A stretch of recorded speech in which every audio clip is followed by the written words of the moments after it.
পক্ষ থেকে স্বাগত। আপনারা যা স্ক্রিনে যে পাখিটা দেখছেন এটার বয়স 20 দিন।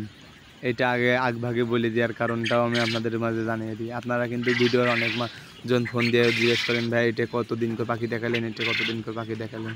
এই জন্যে আমি আপনাদের জিজ্ঞেস করার আগে আমি বলে দিলাম এটার বয়স 20 দিন। আজকে আপনারা আমার কাছ থেকে ছেলে মহিলা কোয়েল পাখি নিতে পারবেন। আপনারা জিজ্ঞেস করতে পারেন, ভাইয়া কয়দিন করবা এলো ছেলে মেয়েরা। আমার ভাই ওইটা 30 দিন বয়সে আছে। আর 30 দিন বয়সের পাখিগুলো ছেলে মেয়ে বোঝা যায়। এটা 90% হলো দেওয়া যাবে। 90% এর মধ্যে সে হলো মেয়ে পাখি দেওয়া যাবে। আপনারা যারা মেয়ে পাখি নিতে চান তাদের হলো আমার স্ক্রিনে দেখা নাম্বারে যোগাযোগ করবেন। আর জিরো বাচ্চা ভাই আপনারা বলছেন, ভাই জিরো বাচ্চা কবে পাওয়া যাবে? ভাই জিরো বাচ্চা আগামী শনিবারে আমার 1200 ডিম বেরোবে। আবার 2-3 দিন পর আবার কিছু বেরোবে।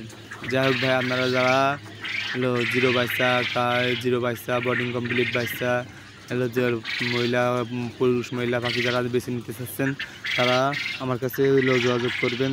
আপনারা বলছেন ভাই আর একটা কথা, শীতকালে পাখি কেমন ডিম পারে? ভাই এই শীতকালেই কোয়েল পাখির সিজনটা হয়।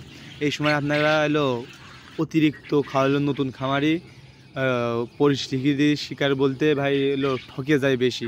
বয়সে ঝামেলা করবে, আপনার পাখি দেবে এলো পুরুষ পাখি যদি পুরুষ মহিলা নিতে চান এর মধ্যে অনেক ঝামেলা আছে ভাইয়া। এটাই আপনারা অনেক খামারি আছে এইভাবে আপনার মানুষ ঠকায়। ভাই আমাদের কোনো দিন এরকম একটা রিপোর্ট নেই ভাইয়া। আমাদের যেটাই আমরা মুখ দিয়ে বলবো এইটাই আপনি পাবেন। যদি 19-20 হওয়ার কোনো সিস্টেম নেই ভাই। আমি আপনার যেভাবে ভিডিওর মধ্যে আমার খামারের যে কোনো জিনিস আপনাদের আমি দেখাই, এইটা কোনো খামারই দেখাবে না। তারপরেও আপনারা যদি মনে করেন ভাই আমার খামার ভিজিট করে নেবেন, মাশাআল্লাহ আলহামদুলিল্লাহ, আপনি আমার খামারে আসেন, আপনি আমার ভুলগুলো ধরে দেন, আমি সেইটাতে আরও শিখবো ভাইয়া। আচ্ছা, আপনারা চাইলে সবাই আমার একটু সাপোর্ট করবেন। আসসালামু আলাইকুম ওয়া রাহমাতুল্লাহি ওয়া বারাকাতুহু।